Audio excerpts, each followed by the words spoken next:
Dan saudara, kini kita bahas kasus meninggalnya bocah di Sukabumi, Jawa Barat yang diduga mengalami penganiayaan. Kita bergabung dengan ibu kandung korban Lisnawati beserta kuasa hukumnya Krisna Murti serta Komisioner KPAI Diah Puspitareni. Selamat petang Ibu Lisnawati, Ibu Diah dan Pak Krisna, terima kasih sudah bergabung bersama kami di Kompas Petang. Sore. Selamat Sama-sama Mbak. Ya, selamat sore.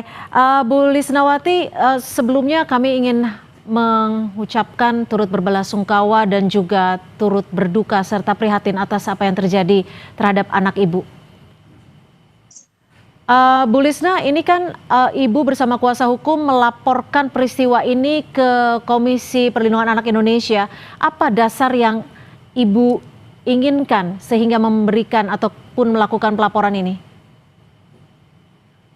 Saya pengen keadilan buat anak saya gitu.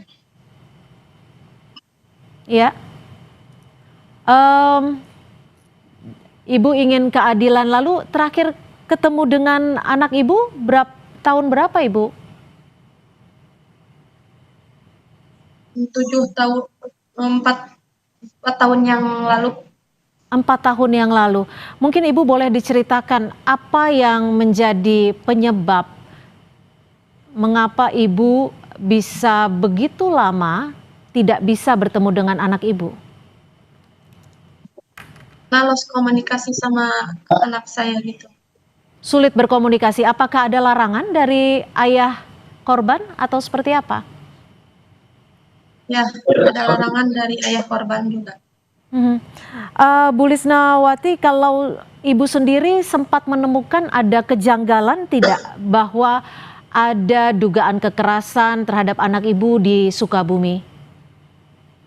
Kalau saya pribadi, ya ada kejanggalan gitu, yang mengganjal dari hati saya. Apa saja kejanggalan yang Ibu rasakan dan yang Ibu temukan? Ya, melihat dari video banyak yang beredar itu. Ibu tapi pernah menemukan ataupun melihat langsung tidak bahwa korban sempat dianiaya atau ada luka mungkin di tubuh korban, anak Ibu? Enggak sempat. Tapi berhubungan telepon dengan anak Ibu atau dengan mantan suami Ibu? Apa? Tapi tetap berhubungan komunikasi dengan anak Ibu sebelumnya? Enggak pernah. Kalau hubungan kontak sama mantan suami mah, saya sering nanyain kabar, tapi susah gitu cara sama anak. Saat Ibu menanyakan kabar dari saudara-saudaranya, paling dari saudara-saudaranya kayak bibi-bibinya, paman-pamannya gitu. Saat Ibu menanyakan kondisi anak Ibu almarhum, apa yang diceritakan ataupun disampaikan oleh ayah korban? Tidak cerita apa-apa. Tidak cerita apa-apa.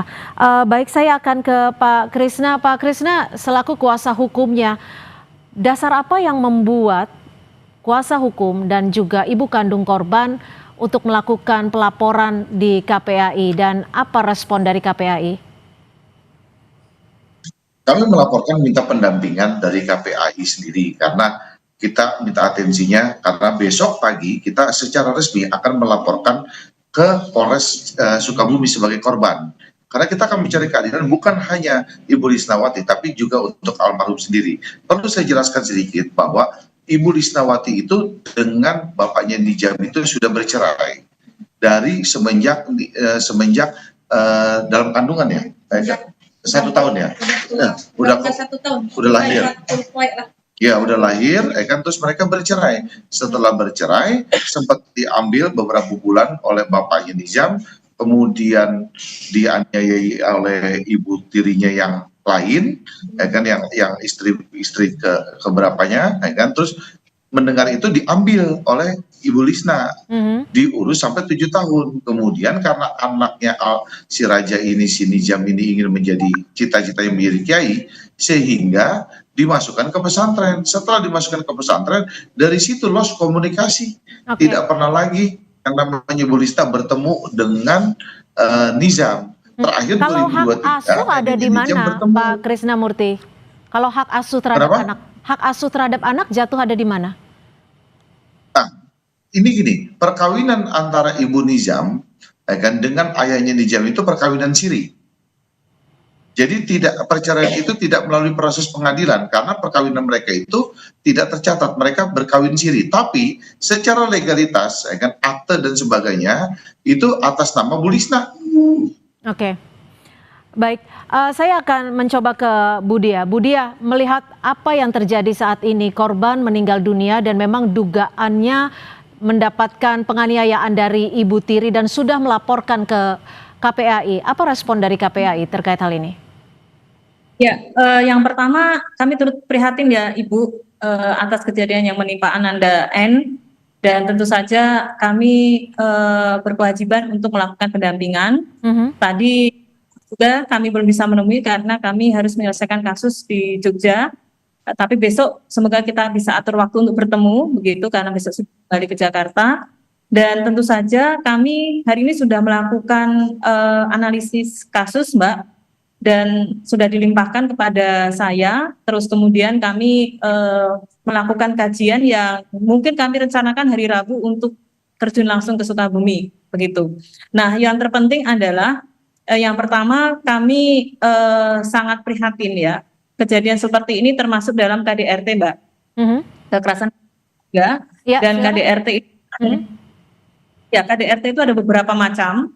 Ya, kalau ini terjadi kepada anak sampai anak meninggal dunia ini termasuk filisida, ya, kategori pembunuhan yang dilakukan oleh orang terdekat, ya. Dan ya tentu saja kami harus memperjuangkan hak anak, ya, yang meninggal dengan tidak wajar agar mendapatkan kejelasan penyebab kematiannya, sehingga ini tidak terjadi dan jangan sampai anak yang menjadi korban ini nantinya mendapat stigma yang negatif. Begitu, Mbak. Oke, Pak Krisna, Anda besok memastikan akan melakukan laporan ke Polres Sukabumi. Apakah menurut kacamata Anda melaporkan hal ini kembali ke Sukabumi karena ada indikasi proses hukumnya tidak berjalan dengan baik atau seperti apa? Bukankah kasus ini memang sudah ditangani? Proses hukumnya berjalan cukup baik, Mbak. Artinya bahwa sudah dari lidik sudah meningkat menjadi sidik. Artinya sudah ada bukti, 2 alat bukti permulaan. Kita sedang menunggu hasil visum dan otopsinya. Nah, kan kita bisa melihat dari berita-berita yang beredar bahwa 1 tahun yang lalu kan pernah dilaporkan Ibu Tirinya ini pernah dilaporkan di Polres. Lalu kemudian mereka ada mediasi sehingga dicabut. Nah, justru di sini kan petunjuk kami bahwa kan terjadi penganiayaan itu dari mulai 1 tahun yang lalu kan itu dilaporkan. Artinya bahwa kita tidak menuduh pihak siapapun. Makanya karena kami juga baru terima kuasa tadi pagi jam 7 pagi tadi, kita terima kuasa bersama-sama dengan Ibu Mira dengan tim semua. Kita sekarang sedang mengumpulkan bukti karena kita banyak video-video yang kita dapat sebelum kematian itu. Ya kan, bahkan cerita-cerita saksi sedang kita kumpulkan bukti-bukti. Artinya bahwa apakah ada pihak-pihak yang sudah tahu kejadian ini melakukan pembiaran. Video-video ini didapat dari mana, Pak Krisna?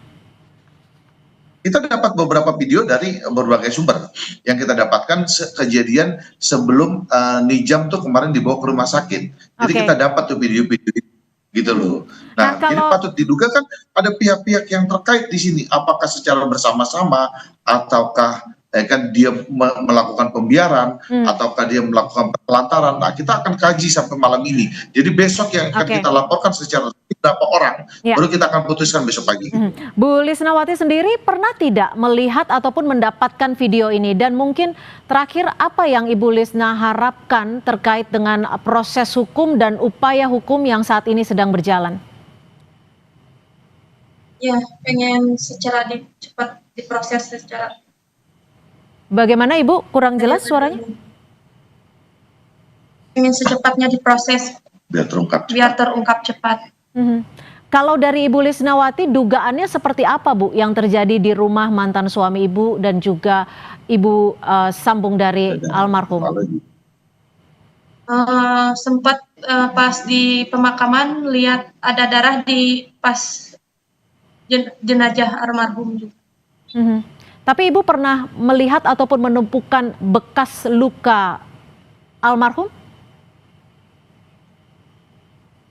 menemukan bekas luka almarhum atau tidak? Enggak lihat. Enggak, karena kan setelah 4 tahun ketemu tuh Ya, jadi jenazah. karena cukup lama waktu tidak bertemu dengan almarhum ya. Baik, saya ke KPAI Bu Dia, kalau apa yang terjadi saat ini, respon cepat apa, langkah konkret apa yang setidaknya bisa dilakukan KPAI untuk mengawal kasus meninggalnya dugaan penganiayaan oleh Ibu Tiri? Sebenarnya sejak kami mendapatkan informasi 2 hari yang lalu, Mbak, kami langsung berkoordinasi dengan Polres, kemudian juga kami berkoordinasi dengan UPTD PPA setempat ya. Dalam artian anak ini kan anak yang mendapatkan perlindungan khusus, ya. Kemudian kami harus memastikan sesuai dengan amanat Undang-Undang Perlindungan Anak pasal 59A bahwa prosesnya itu harus cepat. Harus cepat di sini adalah proses dari mulai pelaporan, terus penyelidikan dan lain sebagainya. Dan kami juga koordinasi terkait dengan tuntutan, bahkan sudah sampai kami mintakan bahwa tuntutannya itu tidak hanya pelanggaran Undang-Undang Perlindungan Anak, tetapi tentunya bisa juga dilapiskan dengan Undang-Undang PKDRT, penghapusan kekerasan dalam rumah tangga.